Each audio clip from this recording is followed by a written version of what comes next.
আমরা এখন চলে এসেছি জয়রামবাটিতে মায়ের মেন মন্দিরের সামনে। আর এই হচ্ছে মায়ের পুরনো বাড়ি, যেটা খড়ের ছাউনি দেখতে পাচ্ছ, সেটাই হচ্ছে মায়ের পুরনো বাড়ি। আর কতটা ভিড় দেখো এখানে।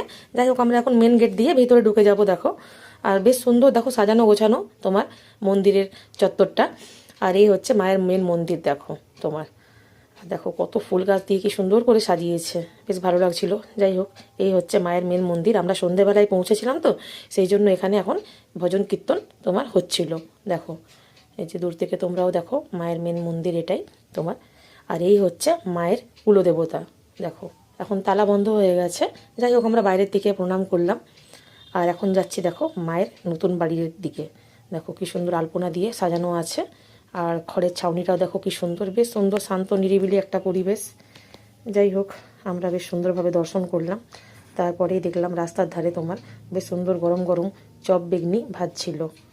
আর আমরাও দেখো এই যে চলে এসেছি দোকানে। আর এখানে এসে দেখলাম হেলেঞ্চা শাকের তোমার বড়া তৈরি হচ্ছিল, তাই আমরাও অর্ডার করলাম।